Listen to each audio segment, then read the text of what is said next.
ఇవి మన షెడ్లో పుట్టి నేను తయారు చేసుకున్న దూడలు ఇవన్నీ. అక్కడ అవన్నీ కొనుక్కొచ్చినవి.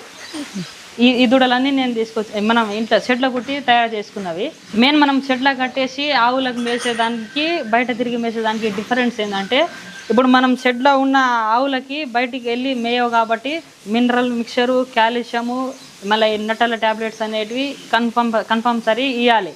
ఇవ్వకపోతే మళ్ళీ అది రోగాలు అనేది కాల్షియం డౌన్ అయ్యి కింద పడిపోవడము, కట్టకపోవడం.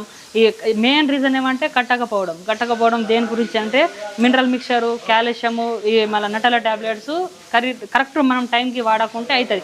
బయట తిరిగి మేసే ఆవులకి ఏమంటే తిరిగి మేస్తాయి కాబట్టి ఈ గడ్డి ఆ గడ్డి తింటుంది, అందులో విటమిన్స్ మినరల్స్ అనేది దానికి దొరుకుతుంది. మనం షెడ్లో కట్టేస్తాం కాబట్టి ఒకటే మనం మేత వేస్తాం, జొన్న సొప్పన ఏదో ఒక 2 వెరైటీస్ వేసి కుట్టి బట్టి వేస్తాం. అందులో దానికి విటమిన్స్ అనేది మినరల్స్ అనేది దొరకవు. కంపల్సరీగా మనం దాంతోపాటు ఉప్పు కూడా యాడ్ చేయాలి. ఆవులకి స్కిన్ టోన్ అనేది చాలా మంచిగా ఉంటుంది ఉప్పుతోని.